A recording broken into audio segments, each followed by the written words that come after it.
Okay, we're both mic'd. Let's do this. Sorry. Every new camera, you're always, ooh, I look know. at this. Ooh. How you doing, folks? Steph is up today. We're filming some more segments for the upcoming Implied Nude Portraiture series. Today is actually the yoga segment. Some pretty intense poses. You can check that out at the link above and below. So I was shooting with the Nikon Z7 and the 24-70. And I just got back from Japan, and I was shooting with the A7RIV.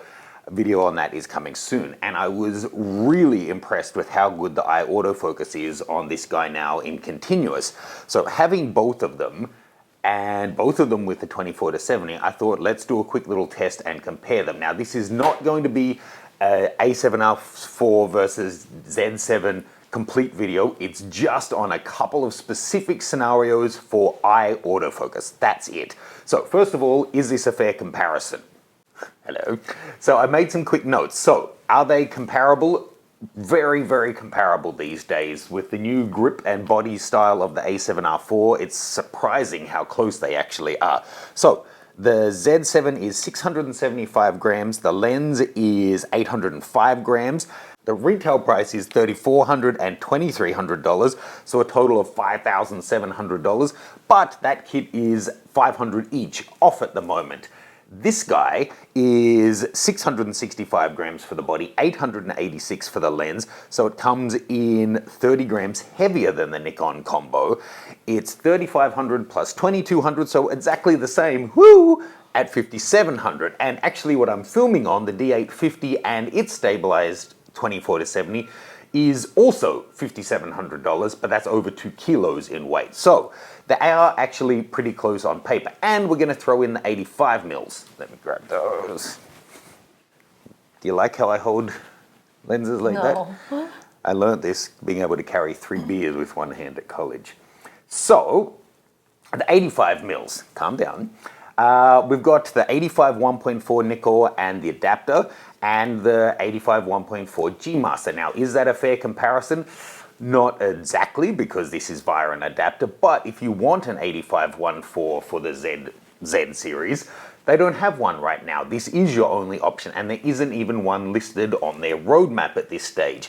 So, the 85 Nikon is $1,600 and 595 grams. The adapter is $250, or it's free at the moment if you get the Z7.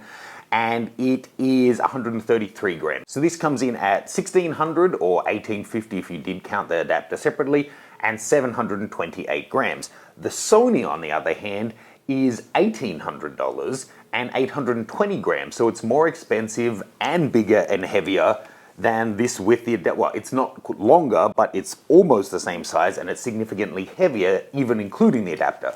So, first of all, it's terrible weather outside, so get on your warmest outfit.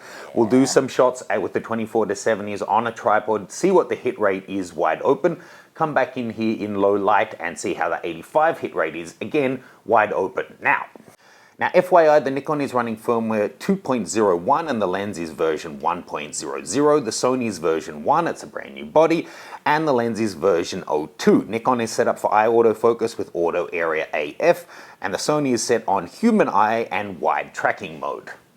So for this first test here with the Nikon, no problems. It definitely kept on the face for all of the shots. Most of the shots had the eye pin sharp, but it lost her earlier than the Sony did.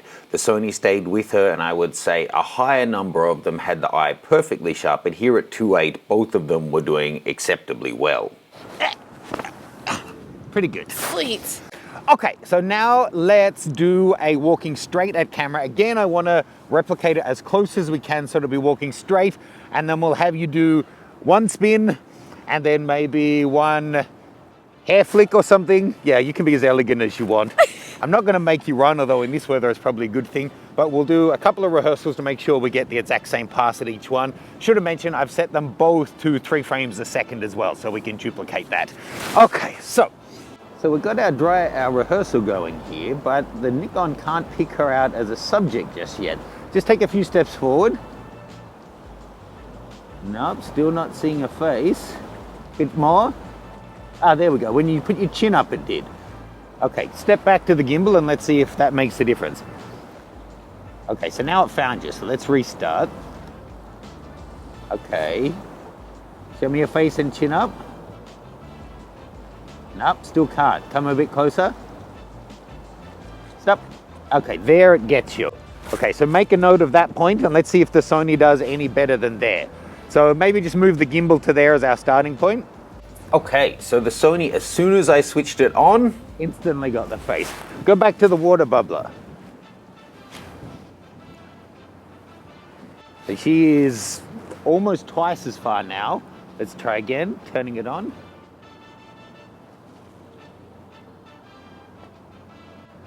It knows she's the subject, but it doesn't see face there. Come a little closer. Okay, now it's got the face there already. Wow, Sony picked it up much quicker. But let's still do the same actual test. We're gonna take a few steps, do a spin, and then the phone, hair flick, and then keep coming. Okay, and this can be a bit faster. Okay. So 3, 2, 1, go. Okay, 3, 2, 1, go. So it's not till here that it actually finds an eye.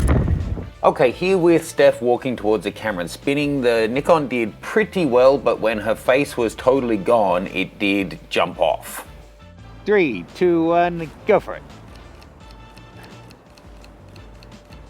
Okay, so it was getting more eye, but certainly slowed down quicker. Higher resolution, slower card format, that's gonna happen.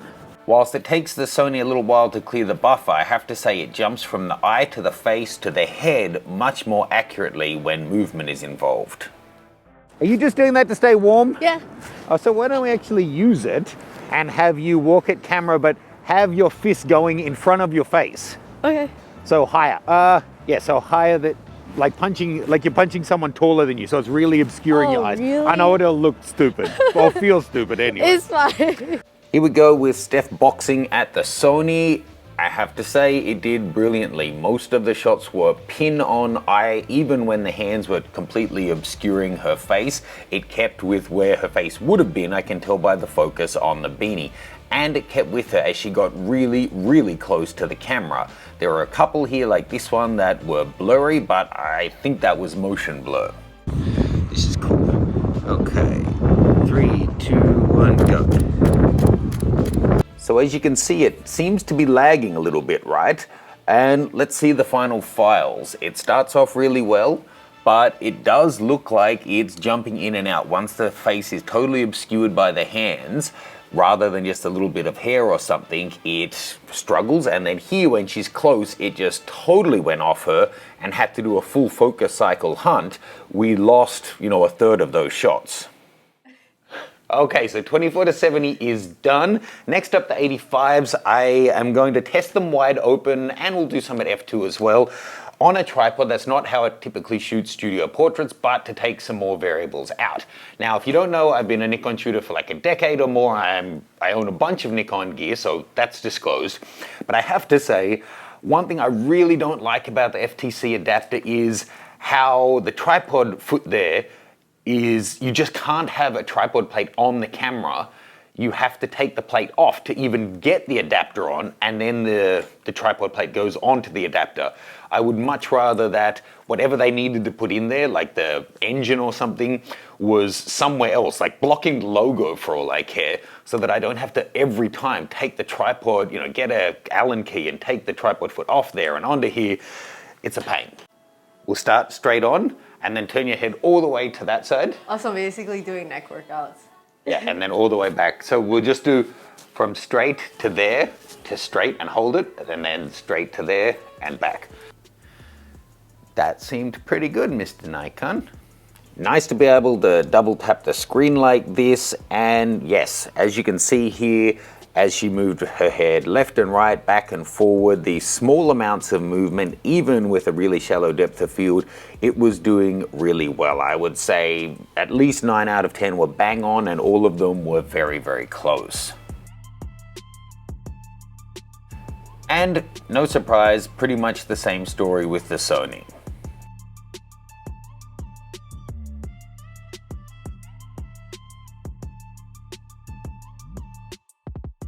Okay, for our last couple, instead of having you move around, I want to have obstacles come in and out. So basically your hair. I know you're a huge fan of the wind machine, but seeing you just braved New York in winter, we'll use a hairdryer and we'll try to blow the hair in and out of your eye and see how it does to keep with it. Now this one, it's not something I'm typically doing, but I was impressed with how they both did, and it actually comes up as a nice little stop motion movie in the end. The Nikon was doing fine. I did these at f1.4 and at f2 to test.